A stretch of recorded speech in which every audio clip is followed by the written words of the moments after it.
नमस्कार साथियों, ज्ञानश्री गुरुकुल में आपका स्वागत है। आज का करंट अफेयर्स का टॉपिक होंगे सशक्त किसान, विकसित भारत एवं उत्तराखंड, डिजिटल 4G 5G का उद्घाटन प्रधानमंत्री द्वारा उड़ीसा में किया गया है, ब्रांडेड दवाओं पर अमेरिका ने 100% टैरिफ लगाया है, इसके बारे में चर्चा होगी। अलविदा MiG-21, इसके बारे में चर्चा होंगी। विकास और आधुनिक भारत, इसके बारे में चर्चा होंगी। सबसे पहला प्रश्न हमारे सामने है, समर्थ उत्तर प्रदेश विकसित उत्तर प्रदेश @2047 अभियान का मुख्य उद्देश्य क्या है?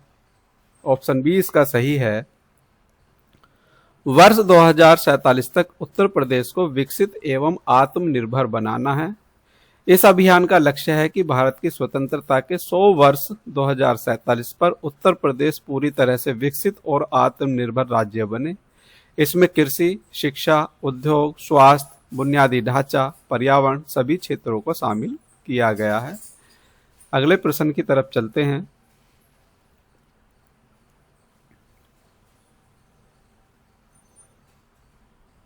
अगला प्रश्न हमारे सामने, समर्थ उत्तर प्रदेश विकसित उत्तर प्रदेश @2047 अभियान में जनता से सुझाव कैसे लिए जा रहे हैं?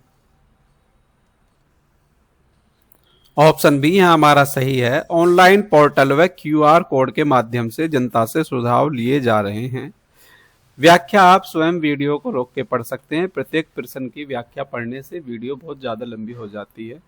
अगला प्रश्न, सशक्त किसान पहल के अंतर्गत किसानों को किस पर विशेष बल दिया जा रहा है? फसल विधिकरण, प्रोसेसिंग और FPO को मजबूत करना पर ध्यान दिया जा रहा है। अगला प्रश्न, उत्तर प्रदेश विजन @2047 अभियान किन 3 प्रमुख धाराओं पर आधारित है? ऑप्शन बी अर्थ शक्ति, सृजन शक्ति और जीवन शक्ति, इन पर यह आधारित है।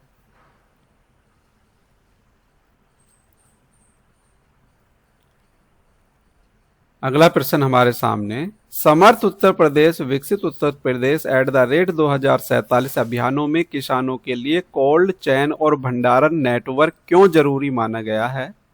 ऑप्शन बी ताकि फसल खराब होने से बच सके और बाजार में उचित मूल्य मिल सके। अगले प्रश्न की तरफ चलते हैं।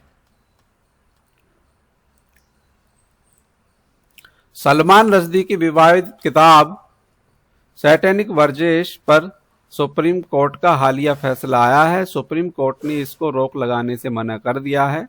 सुप्रीम कोर्ट ने द सैटेनिक वर्जिश किताब पर पाबंदी की याचिका के संबंध में क्या निर्णय दिया है? याचिका को खारिज कर दिया है।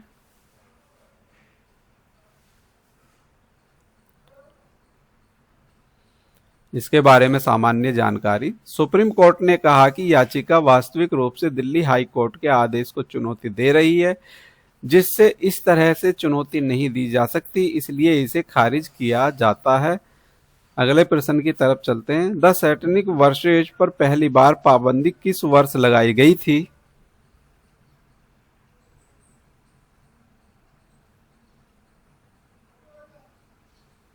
ऑप्शन बी हमारा सही है। 1988 में पहली बार पाबंदी लगाई गई थी। भारत सरकार ने 1988 में यह किताब प्रकाशित होने के तुरंत बाद धारा 95 CRPC के तहत अधिसूचना जारी कर प्रतिबंध लगाया था।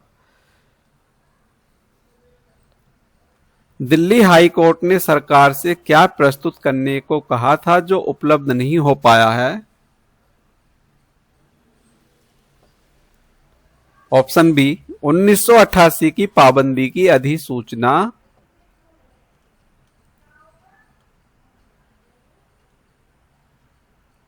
अगला प्रश्न, संविधान का कौन सा अनुच्छेद अभिव्यक्ति की स्वतंत्रता प्रदान करता है?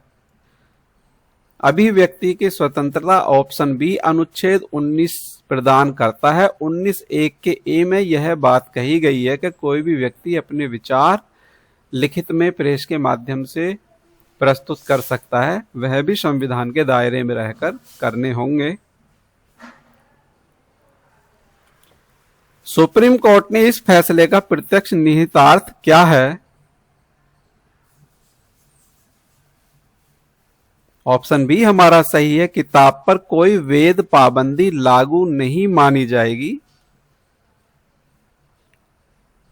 अगले टॉपिक की तरफ चलते हैं। अगला टॉपिक है डोनाल्ड ट्रंप द्वारा ब्रांडेड दवाओं पर 100% शुल्क लगाया है। 100% शुल्क का भारत में दवाओं पर बहुत ज्यादा महंगी होने जा रही हैं दवाइयां।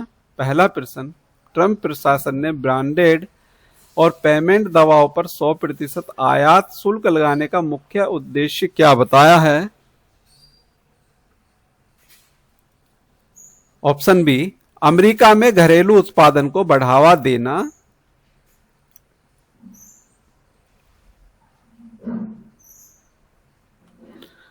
ट्रंप के निर्णय के अनुसार किन कंपनियों को इस 100% शुल्क से छूट मिलेगी? ऑप्शन बी, जो अमेरिका में निर्माण संयंत्र बना रही हैं या बना चुकी हैं, इनको 100% छूट दी जाएगी। अगला प्रश्न हमारा, इस फैसले से भारतीय फार्मा कंपनियों पर निकट भविष्य में क्या प्रभाव पड़ने वाला है? ऑप्शन सी, इस पर सीमित प्रभाव पड़ने वाला है। सभी दवाइयां महंगी नहीं होंगी, केवल जो अमेरिका से आयातित की जाती हैं उन पर प्रभाव पड़ने वाला है। अगला प्रश्न, इस नीति का उपभोक्ताओं मरीजों पर संभावित असर क्या हो सकता है?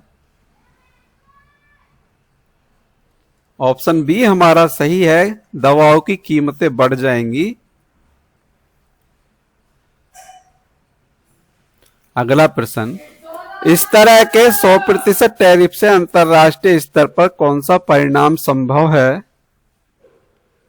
ऑप्शन ए हमारा सही है, वैश्विक व्यापार विवाद और WTO में चुनौती। अगले टॉपिक की तरफ चलते हैं। अगला टॉपिक है प्रधानमंत्री द्वारा BSNL स्वदेशी 4G नेटवर्क और भविष्य में 5G विस्तार के उद्घाटन में। यह उड़ीसा में प्रधानमंत्री द्वारा किया गया है। प्रधानमंत्री नरेंद्र मोदी ने हाल ही में BSNL का स्वदेशी 4G नेटवर्क कहां से लॉन्च किया है? ये उड़ीसा के झारसुगुडा नामक स्थान से किया है। प्रधानमंत्री ने इसका उद्घाटन किया है, इसलिए मोस्ट इंपॉर्टेंट प्रश्न है ये। BSNL का स्वदेशी 4G नेटवर्क किस तकनीक पर आधारित है?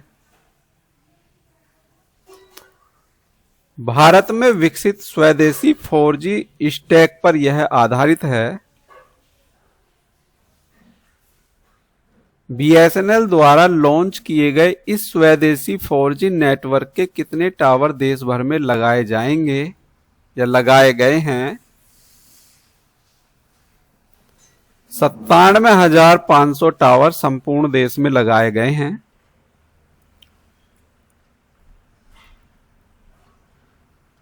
BSNL का यह 4G नेटवर्क भविष्य में किस तकनीक में अपग्रेड किया जाएगा? यह 5G में अपग्रेड किया जाएगा।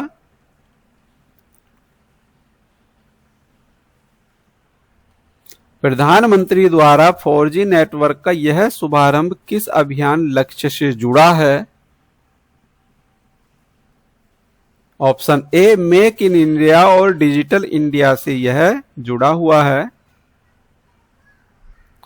आगे चलते हैं विकसित भारत और सशक्त उत्तराखंड की तरफ। विकसित भारत सशक्त उत्तराखंड अभियान किस वर्ष तक राज्यों को पूर्ण विकसित और आत्मनिर्भर बनाने का लक्ष्य रखता है? 2047 का ये लक्ष्य रखा गया है। अगला प्रश्न, विकसित भारत सशक्त उत्तराखंड अभियान का मुख्य फोकस क्या है?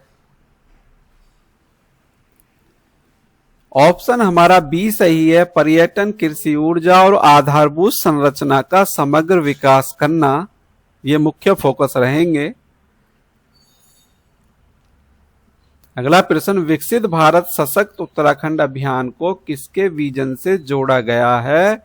विकसित भारत @2047 विजन से जोड़ा गया है।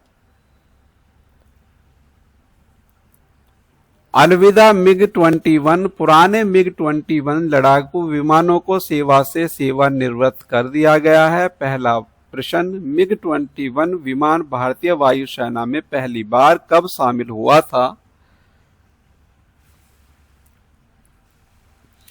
1963 में यह शामिल हुआ था। ऑप्शन बी हमारा सही है।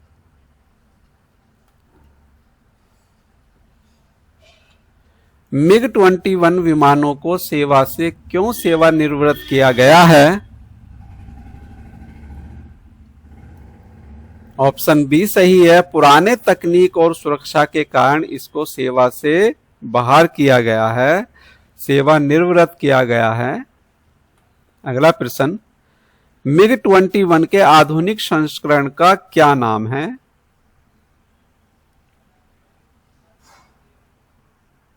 ऑप्शन ए हमारा सही है। मिग-21 विशन इसका नाम था। अगला प्रश्न, मिग-21 ने किस युद्ध में महत्वपूर्ण भूमिका निभाई थी? ऑप्शन बी हमारा सही है। 1965 और 1971 के भारत पाकिस्तान युद्ध में इसने महत्वपूर्ण भूमिका निभाई थी, इसलिए यह और भी इंपॉर्टेंट बन जाता है। अगला प्रश्न, मिग-21 के बाद भारतीय वायुसेना किस विमान का प्रमुख उपयोग कर रही है? ऑप्शन ए हमारा सही है। राफेल, Su-30 MKI और तेजस का इस्तेमाल कर रही है।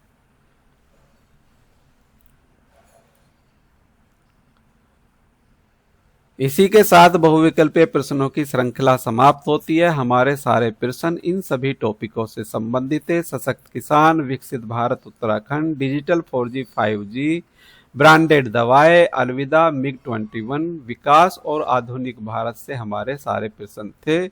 इन सभी प्रश्नों के बारे में सविस्तार व्याख्या एक एक करके यहाँ दी गई है। इसको आप यहाँ पढ़ सकते हैं। वीडियो को रोक के इसको पढ़ना होगा। वीडियो को रोक के पढ़ोगे, एक एक चीज को नोट करोगे तो और ज्यादा अच्छा रहेगा। इसी तरह से आगे ये चीजें सारी दी गई हैं। इसी के साथ आज का हमारा यह करंट अफेयर्स का टॉपिक समाप्त होता है। मिलते हैं नई करंट अफेयर्स के साथ। साथियों, यदि आपको हमारा यह वीडियो अच्छा लगा हो तो वीडियो को लाइक कीजिए, वीडियो को शेयर कीजिए। हालांकि आप लाइक नहीं करते हैं, कोई बात नहीं, लेकिन फिर भी आप बने रहिए। नई वीडियो के साथ आते हैं, तब तक के लिए जय हिंद, जय भारत। धन्यवाद साथियों।